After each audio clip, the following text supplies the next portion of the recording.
کیا بکواس کر رہے ہیں آپ؟ عروہ نے خود میں ہمت جمع کرتے سفیان کے سینے پر ہاتھ رکھتے اسے پیچھے دھکا دیتے کہا۔ عروہ کے پیچھے کرنے پر تو نہیں، لیکن سفیان خود ایک قدم اس سے پیچھے ہو کر کھڑا ہو گیا۔ اس کے اطمینان میں رتی برابر بھی فرق نہیں آیا تھا۔ آپ کتنے گھٹیا انسان ہیں مجھے نہیں معلوم۔ مجھے نہیں چاہیے آپ کے پیسے اور نہ ہی آپ کی یہ جاب۔ عروہ نے غصے سے سفیان کو دیکھتے کہا جو غور سے اس کے چہرے کو دیکھ رہا تھا۔ عروہ کا چہرہ توہین کے مارے سرخ ہو گیا تھا۔ اس میں گھٹیا پن کیا ہے مس عروہ؟ گھٹیا تو اس وقت ہوتا جب میں آپ کو بنا نکاح کے رہنے کی آفر کرتا، لیکن میں نے تو نکاح کی آفر کی ہے۔ ہمارے درمیان ایک کنٹریکٹ ہوگا، جب آپ میرے پیسے واپس کر دیں گی پھر آپ آزاد ہیں، لیکن جب تک آپ پیسے واپس نہیں کریں گی آپ میرے نکاح میں رہیں گی اور میرے آفس میں آپ کو کام کرنا ہوگا، سفیان نے گہرے لہجے میں کہا۔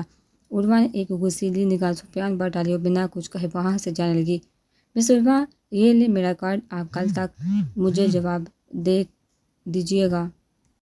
اگر آپ کا جواب ہاں میں ہوتا ہے تو بھی آپ مجھے انفارم کرے گی، اگر نہ میں ہوتا ہے پھر بھی آپ مجھے بتائیں گی۔ اگر آپ نے کوئی جواب نہیں دیا تو مجبوراً مجھے آپ کے گھر آنا ہوگا جواب کے لیے، کیونکہ مجھے ادھورا کام پسند نہیں۔ سفیان نے ہاتھ میں پکڑا کارڈ عروہ کے سامنے کرتے ہوئے سنجیدگی سے کہا۔ آپ کو سب سے پہلے بات کرنے کی تمیز سیکھنی چاہیے مسٹر، کہ کسی لڑکی کے ساتھ کیسے بات کرتے ہیں اور اپنے الفاظ کا چناؤ بھی ٹھیک سے کریں۔ عروہ نے کڑھتے لہجے میں سفیان کے ہاتھ سے کارڈ چھیننے کے انداز میں پکڑا اور وہاں سے چلی گئی۔ سفیان کی باتوں نے اسے طیش دلا دیا تھا۔ سفیان کے چہرے پر دھیمی سی مسکراہٹ آ کر مدھم ہوئی تھی۔ لڑکی میں ہمت تو ہے، لیکن مجھے پورا یقین ہے تمہاری مجبوری دوبارہ تمہیں میرے سامنے لا کر کھڑا کرے گی۔ سفیان نے گہرا سانس لیتے ہوئے کہا اور دوبارہ کھڑکی کے پاس جا کر کھڑا ہو گیا۔ نہ جانے وہ کیا کرنا چاہتا تھا۔ حمزہ تمہارے ڈیڈ تمہیں بلوا رہے ہیں، عظمیٰ نے اپنے بیٹے کو دیکھتے ہوئے کہا جو کہیں باہر جانے کی تیاری میں تھا۔ مام ابھی مجھے ایک ضروری کام سے جانا ہے، میں رات میں ان سے ملتا ہوں۔ حمزہ نے اپنی کلائی پر بندھی گھڑی کو دیکھتے ہوئے کہا، وہاں سے چلا گیا۔ عظمیٰ نے پریشانی سے اپنے بیٹے کو دیکھا تھا۔ ان کی اولاد کو بگاڑنے میں زیادہ ہاتھ انہی کے باپ کا تھا، جو ان کی ہر جائز اور ناجائز بات کو پورا کرتے تھے، اور اب تو حمزہ اپنے باپ کو بھی کسی خاطر میں نہیں لاتا تھا۔ حمزہ کے گال پر ایک نشان تھا جو اسے کچھ سال پہلے ہی ملا تھا۔ کیسے ملے یہ حمزہ نے کبھی کسی کو بتایا نہیں تھا۔ حمزہ گھر میں بیٹھا کسی کا انتظار کر رہا تھا جب اس کی نظر سامنے سڑک کراس کرتی لڑکی پر پڑی، جو شاید جلدی سڑک کراس کرنا چاہتی تھی، اس لیے بنا دائیں جانب دیکھے سڑک کراس کرنے لگی، لیکن ایک بائک جو تیز سپیڈ میں آ رہی تھی اس لڑکی کے بے حد قریب آ کر رک گئی۔ اس لڑکی نے زور سے چیخ ماری، وہیں بے ہوش ہو کر گر گئی۔ بائک والے نے بروقت بریک لگا لی تھی، لیکن خوف کے مارے وہ بے ہوش ہو گئی تھی۔ حمزہ یہ منظر دیکھ رہا تھا۔ اس نے سگریٹ سلگایا ہوا تھا۔ اس نے گاڑی کی کھڑکی سے سگریٹ باہر پھینکا اور دروازہ کھولے باہر آیا۔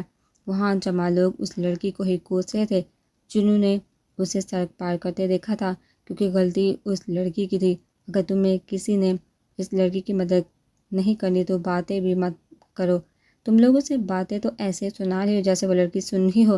حمزہ نے سنجیدگی سے کہا۔ زمین پر پڑی بے سود لڑکی کو اپنی باہوں میں اٹھایا اور اسے اپنی گاڑی کی طرف لے گیا۔ انہیں گاڑی کی فرنٹ سیٹ پر اس لڑکی کو بٹھایا اور پانی کی بڑی بوتل اس لڑکی پر انڈیل دی تھی۔ ملائکہ ہڑبڑا کر ہوش میں آئی اور خود کو کسی انجان کی گاڑی میں دیکھ ایک پل کے لیے ڈر گئی تھی۔ کون ہو تم؟ ملائکہ نے اپنی چادر ٹھیک کرتے پوچھا۔ حمزہ سامنے سڑک پر دیکھ رہا تھا۔ اس نے اپنے چہرے کا رخ ملائکہ کی طرف کیا جو حمزہ کے چہرے کا نشان دیکھ کر گھبرا گئی تھی۔ تم مجھے کڈنیپ کر رہے ہو؟ دیکھو میں بہت غریب ہوں، میری امی نے تمہیں کوئی پیسے نہیں دینے، بلکہ وہ تو کہیں گی اچھا ہوا جان چھوٹی میری ماں نے ایک پھوٹی کوڑی بھی تمہیں نہیں دینی، اور اتنی بڑی گاڑی تمہارے پاس ہے پھر بھی تم ایسے کام کرتے ہو، تمہیں شرم آنی چاہیے۔ ملائکہ جو ایک بار بولنا شروع ہوئی تو بولتی چلی گئی۔ اس وقت اسے اپنے حلیے کی پرواہ نہیں تھی۔ حمزہ کے ماتھے پر بال پڑے تھے۔ اس نے آگے بڑھ کر ملائکہ کے منہ پر اپنا وزنی ہاتھ رکھتے اس کا منہ بند کیا۔ تمہیں نہیں لگتا کہ تمہاری زبان غلط وقت پر کچھ زیادہ ہی چلتی ہے؟ اور اب اگر تم نے اپنی زبان سے ایک لفظ بھی باہر نکالا تو کاٹ کر رکھ دوں گا، حمزہ نے سرد لہجے میں کہا تو ملائکہ نے آنکھیں پھاڑے حمزہ کو دیکھا تھا۔ نکلو میری گاڑی سے۔ حمزہ جو ایک پل کے لیے ملائکہ کی گہری آنکھوں میں کھو گیا تھا، اس نے ہوش میں آتے اس کے منہ سے ہاتھ پیچھے کرتے سیدھا ہوتے کہا۔ ملائکہ نے گاڑی سے باہر نکلنے سے پہلے ایک گھوڑی سے حمزہ کو نوازا اور باہر نکل گئی۔ اس نے گاڑی کا دروازہ اپنا پورا زور لگا کر بند کیا تھا۔ حمزہ نے غصے میں اسٹیئرنگ پر اپنی گرفت مضبوط کی تھی۔ پاگل لڑکی، حمزہ نے منہ میں بڑبڑاتے ہوئے کہا۔ گاڑی سٹارٹ کرتے وہاں سے چلا گیا کہ اب اس کا کسی سے بھی ملنے کا موڈ نہیں تھا۔ ملائکہ کے باپ نے 2 شادیاں کی تھی۔ ملائکہ پہلی بیوی میں سے تھی۔ ملائکہ کی ماں کی وفات کے بعد اس کے باپ نے دوسری شادی کی تھی۔ اس کی سوتیلی ماں اس کے ساتھ نہ زیادہ اچھی تھی نہ زیادہ بری۔ گھر کا سارا کام ملائکہ کرتی تھی تو اس کی ماں کو بھی کوئی مسئلہ نہیں تھا، لیکن باہر جاتے ہوئے وہ ضد کر کے اپنی ماں کو ساتھ لے کر جاتی تھی۔ لیکن اب اس کی ماں نے صاف انکار کر دیا تھا کہ اب وہ بار بار اس کے ساتھ باہر نہیں جائے گی۔ اگر اسے جانا ہے تو اکیلی جائے، تو مجبوراً اپنے کام کے لیے یا اس نے اپنی کچھ چیزیں لینی ہوتی تو اکیلی باہر آنا پڑتا۔ بائی بسما نے ہان کے کمرے کا دروازہ ناک کیا اور اجازت ملنے پر اندر آتے اس نے ہان کو پکارا۔ کیا ہوا؟ مانو ہان نے بسما کو دیکھتے پوچھا۔ ارچم اور ہان دونوں بسما کو پیار سے مانو کہتے تھے۔ بائی بابی آ گئے ہیں، بسما نے ہان کو دیکھتے کہا۔ ہان کے ماتھے پر بال پڑے تھے۔ مانو میری یا ارچم کی ابھی شادی نہیں ہوئی تو تمہاری بابی کہاں سے آ گئی؟ ہان نے کتاب بند کرتے سنجیدگی سے پوچھا۔ سوری پر وہ اس سے پہلے بسما ثانیہ کے آنے کا بتاتی۔ وہ خود کمرے میں آ گئی تھی۔ ٹھیک ہی تو وہ کہہ رہی ہے ہان، اس کی بابی ہی تو میں لگتی ہوں۔ ثانیہ جو بسما کی بات سن چکی تھی اس نے مسکراتے ہوئے کہا، ویسے تو اسے بسما پسند نہیں تھا لیکن اس کی یہ بات اسے اچھی لگتی تھی کہ اب تم یہیں کھڑی رہو گی، جاؤ یہاں سے اور میرے لیے چائے بنا کر لاؤ۔ ثانیہ نے بسما کو دیکھتے کہا۔ بسما نے ثانیہ کو دیکھا تو خاموشی کے ساتھ کمرے سے باہر نکل گئی۔ تمہیں کسی نے تمیز نہیں سکھائی کہ کسی کے بھی کمرے میں آنے سے پہلے دروازے کو ناک کرنا چاہیے اور اجازت ملنے پر ہی اندر آنا چاہیے؟ ہاں نے بنا ثانیہ کو دیکھے سنجیدگی سے کہا۔ اپنے منگیتر کے کمرے میں آئی ہوں، مجھے نہیں لگتا کہ مجھے ناک یا کسی کی بھی اجازت کی ضرورت ہے۔ ثانیہ نے مسکراتے ہوئے کہا، کسی کی اجازت سے مجھے فرق نہیں پڑتا، لیکن یہاں میری اجازت لینا بہت ضروری ہے۔ آئندہ میری اجازت کے بغیر میرے کمرے میں داخل مت ہونا۔ اب تم جا سکتی ہو، مجھے ایک ضروری کال کرنی ہے، اور ہاں معنوں سے عزت کے ساتھ پیش آیا کرو۔ ہاں نے کہا تو ثانیہ کا توہین کے مارے چہرہ سرخ ہو گیا تھا۔ ہاں نے ایسا کچھ کہا نہیں تھا، لیکن پھر بھی ثانیہ کو ایسا ہی لگا کہ ہاں نے اس کی بے عزتی کی ہے۔ اسے کبھی کسی نے پیار سے بھی ڈانٹا نہیں تھا، پر بالکل ثانیہ کے ہاں نے اس کی بے عزتی کر رہا تھا اور بسما کو اس پر فوقیت دے رہا تھا۔ تم اس ملازمہ کو مجھ پر فوقیت دے رہے ہو؟ کیا اوقات ہے اس کی میرے سامنے؟ ثانیہ نے چیختے ہوئے کہا۔ ہاں نے سرخ آنکھوں سے ثانیہ کو دیکھا، غصے سے آگے بڑھتے اس کی گردن کو دبوچا۔ اپنی زبان پر قابو پاؤ ورنہ تمہاری کینچی جیسی جلدی زبان کو کاٹنے میں مجھے ایک سیکنڈ نہیں لگے گا۔ اور جسے تم ملازمہ کہہ رہی ہو وہ میری بہن ہے، ہان کی بہن سمجھی؟ کسی نے بھی اس کے بارے میں بکواس کی، میں اس کی جان لے لوں گا۔ اب دفع ہو جو یہاں سے۔ ہان نے ثانیہ کو پیچھے دھکا دیتے ہوئے سرد لہجے میں کہا جو لڑکھڑا کر پیچھے دیوار کے ساتھ جا لگی اور کھانستے ہوئے اپنے سانس کو بحال کرنے لگی۔ بہت برا کیا تم نے ہان، ثانیہ نے غصے سے منہ میں بڑبڑاتے ہوئے کہا۔ ایک ہاتھ ابھی بھی اس کا اپنی گردن پر تھا۔ ثانیہ نے ایک گہر برساتی نگاہ ہان پر ڈالی اور وہاں سے چلی گئی۔ ہان کے ماتھے کی رگیں پھول گئی تھی، کسی بھی طرح اس کا غصہ کم نہیں ہو رہا تھا۔ ثانیہ نے یہ بات کر کے جو ہان کے دل میں اس کے لیے تھوڑی بہت عزت تھی اسے بھی ختم کر دیا تھا، اس لیے اس نے گاڑی کی چابیاں اٹھائیں اور کمرے سے باہر چلا گیا۔ لیکن یہ بات یہیں پر ختم نہیں ہوتی۔ ثانیہ نے گھر جاتے ہی پورے گھر کو رو رو کر سر پر اٹھا لیا تھا۔ عظمیٰ بیگم بار بار اس سے وجہ پوچھی تھی لیکن وہ بس روئے جا رہی تھی۔ حمزہ اور وحاج بھی وہیں آ گئے تھے۔ آفاق پہلے سے وہاں پر موجود تھا۔ سلطان اور رحمان دونوں کام کے سلسلے میں دوسرے شہر گئے ہوئے تھے، اس لیے وہ دونوں گھر پر نہیں تھے۔ سمینہ ثانیہ کے پاس بیٹھی تھی۔ ثانیہ اپنی پھوپھو کی چہیتی تھی، یہ بات سب لوگ جانتے تھے۔ پھر سے کوئی نیا ڈرامہ شروع ہو گیا ہے، وحاج نے اکتا ہوئے لہجے میں کہا، اور وہاں سے جانے لگا۔ جب اس نے بسما کا نام سنا تو وہیں رک گیا۔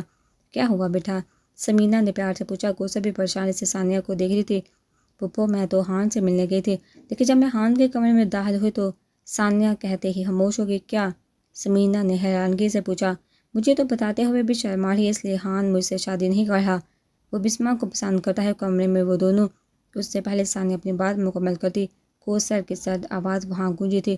ثانیہ سوچ سمجھ کر بات کرو، ہان بسما کو بہن کہتا ہی نہیں بلکہ مانتا بھی ہے، اور تم ان دونوں کے کردار پر کیچڑ اچھال رہی ہو۔ کوثر نے سرد لہجے میں ثانیہ کو دیکھتے کہا، آپ تو دونوں کے ساتھ لیں گی ہی، لیکن بسما اس کی سگی بہن نہیں، اور جو میں نے دیکھا وہی میں نے بتایا۔ ثانیہ نے بدتمیزی سے کوثر کو دیکھتے کہا۔ وحاج نے اپنی ہاتھ کی مٹھی بنا کر اپنے غصے کو کنٹرول کیا تھا۔ دوبارہ اگر میری ماں سے اونچی آواز میں بات کی تو بہت برا کروں گا، تمیز تو تم میں ویسے ہی ختم ہو گئی ہے۔ وہاں نے آگے بڑھتے ثانیہ کو تنبیہ کرتے کہا۔ باقی سب خاموشی سے دونوں کو دیکھ رہے تھے، لیکن حمزہ اپنی بہن کو اچھی طرح سے جانتا تھا اور وہ خان کو بھی جانتا تھا کہ وہ کیسے کردار کا مالک ہے، اس لیے وہ کافی حد تک معاملے کو سمجھ گیا تھا۔ وہ حاج ثانیہ کو کیا ضرورت ہے جھوٹ بولنے کی، اس نے جو دیکھا وہی بتایا، اور ہم کیا جانے کہ وہ لڑکی خان کے ساتھ کیا کرتی رہتی ہے۔ نام کی ہی بہن سمینہ نے نحوست سے کہا۔ اس کے ہاتھ میں تو بات آ گئی تھی، بس پپو بہت ہو گیا، کیا ثبوت ہے اس کے پاس، کیسے ہم اس کی بات پر یقین کر لیں؟ وہان کی عادت سے تو سب واقف ہیں، اب بیٹھ کر یہ سوچو کہ تم نے جو خان پر الزام لگا ہے اسے ثابت کیسے کرو گی، کیونکہ یہ جھوٹی بات تو ہرگز نہیں ہے۔ کل ڈیڈ اور تایا جان واپس آ رہے ہیں، میں خود ان سے بات کروں گا، اور پھر کیا سچ ہے اور کیا جھوٹ سب کے سامنے آ جائے گا، لیکن بنا کوئی ثبوت کے کسی کے کردار کو اچھالا نہیں جائے گا۔ اور دوسری بات، تم رات کے وقت وہاں کیوں گئی؟ کیا تمہارا وہاں جانا ٹھیک تھا؟ وہاں نے سرد لہجے میں پوچھا۔ ثانیہ سوال پر گڑبڑا گئی۔ وہاں نے ایک گہری برساتی نگاہ ثانیہ پر ڈالی اور وہاں سے اپنے کمرے کی طرف چلا گیا۔ جی تم پریشان مت ہو، مجھے پتا ہے کہ تم سچ بول رہی ہو، سمینہ نے ثانیہ کو گلے سے لگاتے ہوئے کہا، لیکن اسے وہاج کی باتوں نے ٹینشن میں ڈال دیا تھا، اور یہ جھوٹی بات تو بالکل بھی نہیں ہے۔ کوثر بھی اپنے کمرے میں چل گئی تھی، اسے پورا یقین تھا کہ ثانیہ جھوٹ بول رہی ہے، اس کا خان اور بسمہ ایسے نہیں ہو سکتے، بسمہ کو تو وہ اپنی بہن مانتا ہے، اور ثانیہ اتنا بڑا الزام اس پر لگا رہی تھی۔ باقی سب بھی اپنے کمروں میں چلے گئے تھے۔ کوثر نے تحریم کو فون کر کے ساری بات کا بتا دیا تھا، اسے تو یقین نہیں آ رہا تھا کہ ثانیہ اتنا بڑا الزام ان کے بچوں پر لگا سکتی ہے۔ تحریم نے فون بند کیا، لیکن اسے سمجھ نہیں آ رہی تھی کہ کیسے وہ سب کو بتائے۔ اگلے دن سلطان اور رحمان واپس آ گئے تھے، سب لوگ ناشتے کی ٹیبل پر بیٹھے تھے۔ جب وہاج نے بات شروع کی، ثانیہ کے ہاتھ سے چمچ پلیٹ میں گر گیا تھا۔ ڈیڈ اور تایا جان، مجھے آپ سے ایک بات کرنی تھی، بلکہ پھپھو آپ کو تفصیل سے بتاتی ہیں، وہاج نے طنزیہ لہجے میں کہا۔ تو پھر سمینہ نے سارا واقعہ نمک مرچ لگا کر دونوں کو بتا دیا۔ دونوں کو تو یقین نہیں آیا تھا۔ ثانیہ، کیا تم ابھی بھی اپنی بات پر قائم ہو؟ رحمان نے اپنی بیٹی سے سرد لہجے میں پوچھا، جو اپنے کہے جھوٹ میں پھنس چکی تھی۔ یس ڈیڈ، ثانیہ نے بس اتنا ہی کہا۔ سلطان نے کوثر کی طرف دیکھا تھا، جس کا چہرہ سرخ ہو رہا تھا۔ رحمان اور سلطان دونوں کو اپنی بیویوں سے بات کرنے کا موقع نہیں ملا تھا، ورنہ ان کو پہلے پتہ چل جاتا۔ وہ آج دادا جان کا نمبر ملا، مجھے ان سے بات کرنی ہے۔ اگر ان کے پوتے نے یہی سب حرکتیں کرنی ہے تو ہماری بیٹی کو کیوں اپنے نام سے باندھ کر رکھا ہے؟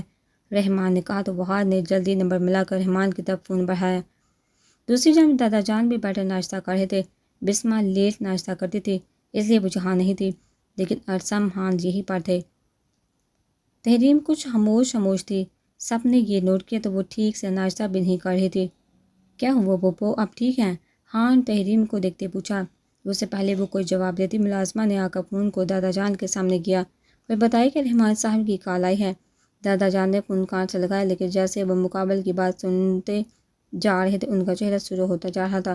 رحمان، تم اپنی بیٹی کی بات پر یقین کر کے میرے بچوں پر اتنا بڑا الزام کیسے لگا سکتے ہو؟ تمہیں یہ بات کرتے ہوئے بھی شرم آنی چاہیے، دادا جان نے غصے سے کہا۔ فون بند کر دیا۔ ارسم اور خان حیرانگی سے دادا جان کی طرف دیکھ رہے تھے۔ دادا جان نے ایک نظر تحریم پر ڈالی اور وہاں سے اٹھ کر چلے گئے۔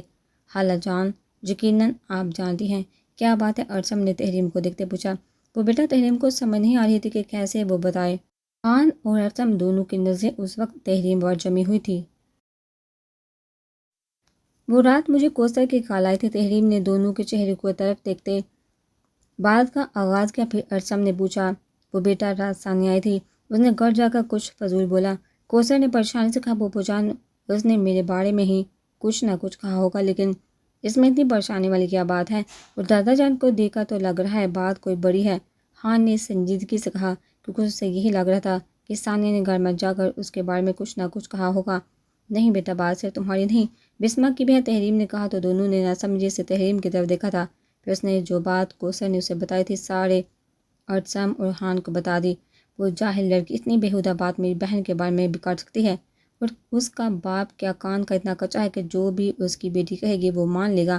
ارسم تو یہ سنتے ہی بھڑک اٹھا تھا۔ خان جبرتانی ٹیبل کو گھور رہا تھا۔ میں ابھی اس لڑکی کا دماغ ٹھیک کر کے آتا ہوں، ارسم نے غصے سے اٹھتے ہوئے کہا۔ نہیں ارسم، تم نہیں وہاں جاؤ گے، خان نے سرد لہجے میں وہاں سے اٹھتے ہوئے کہا، اور بنا کسی کی بات سنے وہاں سے چلا گیا۔ تحریم نے پریشانی سے ارسم کو دیکھا تھا بیٹا، اس کے پیچھے جاؤ، کچھ الٹا نہ کر دے، تحریم نے کہا۔ خالہ جان، آپ کو ہمیں رات میں ہی یہ بات بتا دینی چاہیے تھی۔ فرحان کی ٹینشن مت لے، وہ سب ٹھیک کر دے گا، یہ بات کسی بھی طرح مانو کو پتہ نہیں چلنی چاہیے۔ ارسم نے سنجیدگی سے کہا اور خود بھی وہاں سے اٹھ کر چلا گیا۔ تحریم دادا جان کے کمرے کی طرف چلی گئی تھی، اسے ڈر تھا کہ خان غصے میں کچھ ایسا ویسا نہ کر گزرے۔ حمزہ گھر سے باہر جا رہا تھا جب اسے سامنے خان آتا ہوا نظر آیا، جس کی آنکھیں سر اور ماتھے پر بال پڑے تھے۔ آج کافی سالوں بعد اس نے خان کو دیکھا تھا۔ خان نے ایک نظر حمزہ پر ڈالی اور اندر چلا گیا جہاں سب لوگ بیٹھے اسی کے بارے میں بات کر رہے تھے کہ آگے کیا کرنا ہے۔ ثانیہ بھی وہیں موجود تھی، آفاق گھر پر نہیں تھا۔ آج وہیں بیٹھا موبائل پر ٹائپنگ کر رہا تھا جب اس کی نظر کمرے میں داخل ہوتے خان پر پڑی۔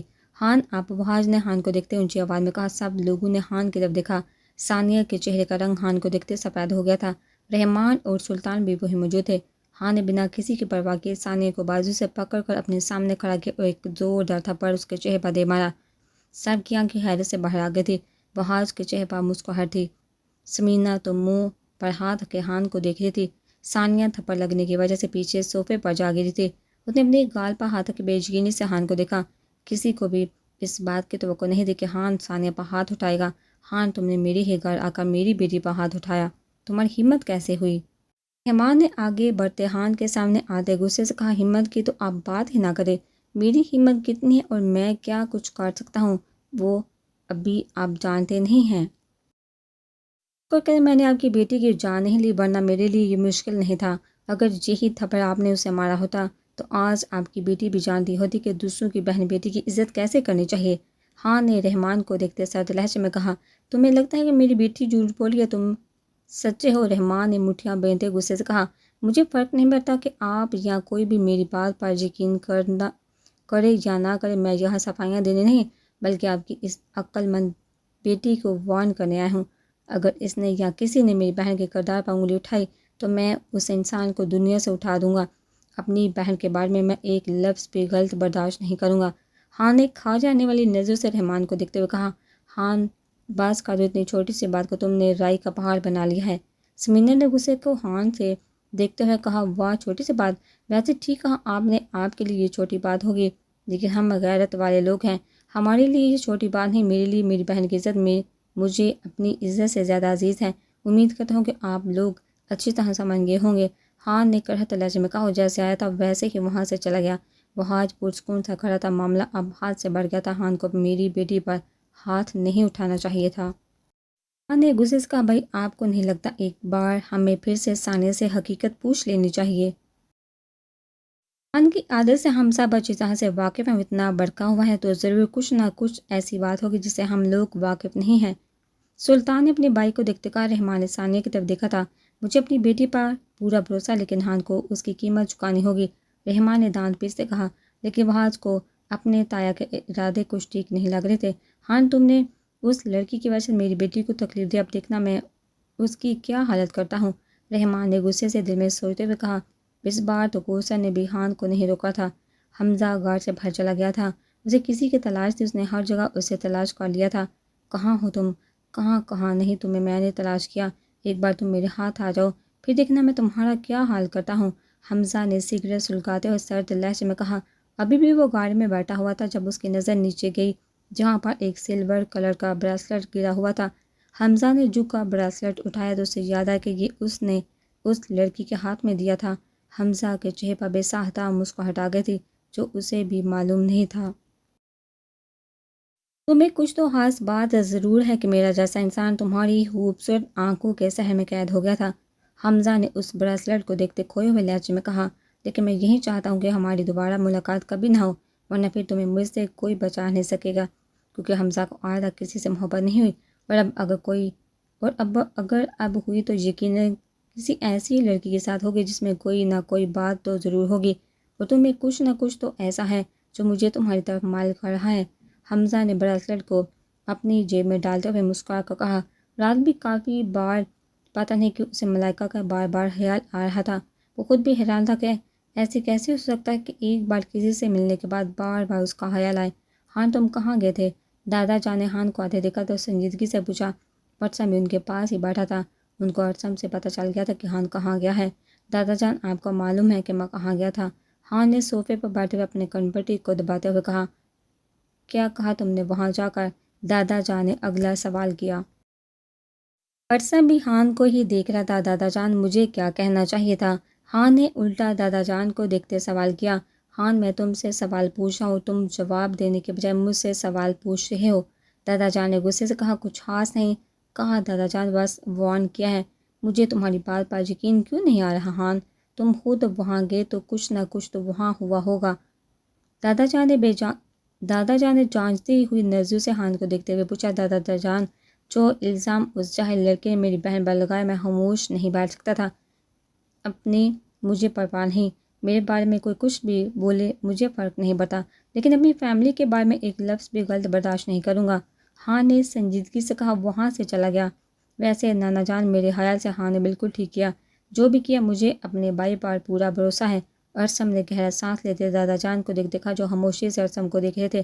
میں بھی نکلتا ہوں، مجھے ایک ضروری کام کے سلسلے میں جانا ہے، ارسم نے کھڑے ہوتے کہا۔ وہاں سے چلا گیا۔ پیچھے دادا جان کسی سوچ میں پڑ گئے تھے۔ عروہ گھر آ کر اپنے کمرے میں بند ہو گئی۔ اس اجنبی کی بار بار کالز اور میسیجز آ رہے تھے۔ اس نے سوچا کہ وہ نمبر بلاک کر دیتی ہے، لیکن اس کے پاس اس کی ویڈیو تھی۔ اگر اس نے پولیس کے حوالے کر دی تو میرا کیا ہوگا؟ اور دوسری جانب وہ نوکری تھی اور نکاح، اس کا تو سر درد سے پھٹا جا رہا تھا۔ نہ کسی کو بتا سکتی تھی، نہ کسی سے مدد لے سکتی تھی۔ اگر اس آدمی نے پیسے لینے کے بعد بھی مجھے تانگ کیا تو، لیکن ابھی ایک چھوٹی سی ہی صحیح لیکن امید ہے کہ وہ پیسے لینے کے بعد مجھے تانگ نہیں کرے گا، لیکن اس کے لیے مجھے اس خروج سے نکاح کرنا ہوگا۔ میں کیا کروں؟ میں پاگل ہو جاؤں گی۔ عروہ نے اپنے بالوں کو پریشانی سے کھینچتے ہوئے کہا۔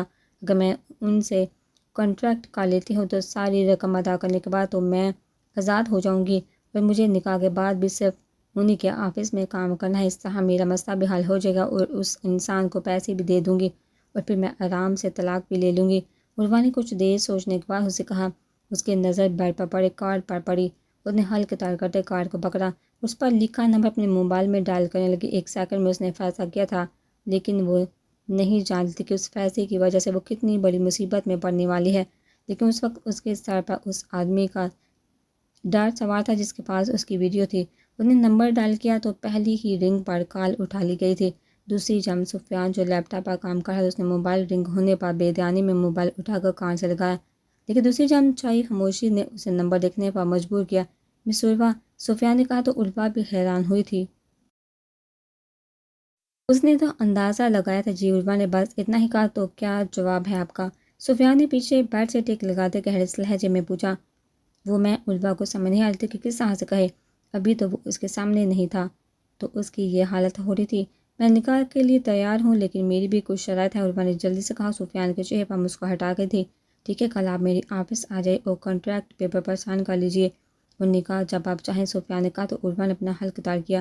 عروہ نے بنا کوئی جواب دیے فون بند کر دیا۔ سفیان نے ایک نظر موبائل کو دیکھا، اسے بیڈ پر رکھ دیا۔ مس عروہ، تم خود اپنی زندگی کو جہنم بنانا چاہتی ہو تو تمہارے ساتھ اب سے جو کچھ بھی ہوگا اس کی ذمہ دار صرف اور صرف تم خود ہوگی، سفیان نے سرد لہجے میں کہا اور دوبارہ اپنا کام کرنے لگا۔ تم لوگوں سے ایک لڑکی ڈھونڈی نہیں چاہ رہی، ارسم نے اپنے آدمیوں کو دیکھتے دھاڑتے ہوئے کہا تھا۔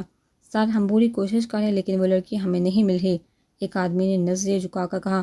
تم سب کسی کام کے نہیں، ارسم نے غصے سے کہا اور وہاں سے نکل گیا۔ آخر دنیا کے کون سے کونے میں تم چھپ گئی ہو، لیکن میں تمہیں تلاش کر لوں گا، ارسم نے ڈرائیونگ کرتے سرد لہجے میں کہا۔ وہ آج خود بسما کو لینے یونی گیا تھا۔ خان نے کہا تھا کہ اب اس سے وہیں بسما کو یونی چھوڑے گا، اسے واپس لے کر آئے گا۔ ارسم گاڑی سے باہر نکلا، اس سے ٹیک لگائے کھڑا ہو گیا۔ اس نے گلاسز لگائے ہوئے تھے، بلو جینس پر اس نے سفید شرٹ پہنی ہوئی تھی۔ وہاں سے گزرتے لوگ اسے مڑ مڑ کر دیکھ رہے تھے، لیکن وہ لاپرواہ بنا بسما کا انتظار کرتا تھا۔ جب اس کی نظر اس لڑکی پر پڑی جسے وہ پاگلوں کی طرح تلاش کر رہا تھا، ملائکہ اپنے باپ سے ضد کر کے جہاں یونی میں ایڈمیشن لینے آئی تھی، ماں تو اس حق میں نہیں تھی، لیکن ملائکہ آگے بڑھنا چاہتی تھی اور اب تو وہ خود اکیلی باہر آ جا سکتی تھی، تو یونی میں آنے میں کیا مسئلہ تھا؟ ملائکہ اپنے دھیان میں جا رہی جب کسی نے اسے بازو سے پکڑ کر کھینچا۔ ملائکہ تو بوکھلا گئی تھی۔ ارسم اسے کھینچتے ہوئے ایک سنسان جگہ پر لے گیا تھا۔ اس نے ملائکہ کے منہ پر اپنا وزنی ہاتھ رکھا۔ ملائکہ نے ارسم کو دیکھا تو خوف سے اس کی آنکھیں باہر آ گئی تھی۔ آخرکار تم مجھے مل ہی گئی، ارسم نے تم سہرانہ انداز میں ملائکہ کے خوف سے پھلی آنکھوں میں دیکھتے ہوئے کہا۔ تمہیں کیا لگا تم مجھے تھپڑ مار کر آسانی سے چلی جاؤ گی؟ میں اپنے دشمن کو کبھی نہیں بھولا، اور تم تو ایک خوبصورت دشمن ہو، ارسم نے سرد لہجے میں کہا۔ ملائکہ کو جب کچھ سمجھ نہیں آیا تو اس نے ارسم کے ہاتھ پر اپنے دانت کاٹ دیے۔ ارسم نے گھور کر ملائکہ کو دیکھا اور اپنا ہاتھ پیچھے کیے بنا کیا جہاں پر ملائکہ کے دانتوں کے نشان موجود تھے، اور وہاں سے خون بھی نکل رہا تھا۔ اور غلطی ہاں، ارسم نے اپنے ہاتھ کو دیکھتے سنجیدگی سے کہا۔ ملائکہ ارسم کے سینے پر ہاتھ رکھے اسے پیچھے دھکا دینے لگی۔ جب ارسم نے اس کے ہاتھ پر اپنا ہاتھ رکھے اسے کمر سے پکڑ کر خود کے قریب کیا جو اس کے سینے سے آ لگی تھی۔ تمہارا مجھ سے بچنا اب مشکل ہی نہیں ناممکن ہے، تم نے جو غلطی کی ہے اس کی سزا تو ضرور ملے گی، ارسم نے ملائکہ کے کان کے پاس جھکتے ہوئے پورے اصرار لہجے میں کہا۔ اس کی گرم سانسوں کی تپش کی وجہ سے ملائکہ کو اپنی روح فنا ہوتی محسوس ہو رہی تھی۔ ابھی میں جا رہا ہوں لیکن بہت جلدی پھر سے ہماری ملاقات ہوگی، مجھے پوری امید ہے، ارسم نے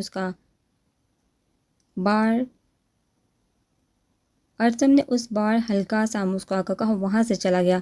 ملائکہ جو اپنا سانس روک کے کھڑی تھی جلد سے وہاں سے بھاگ گئی۔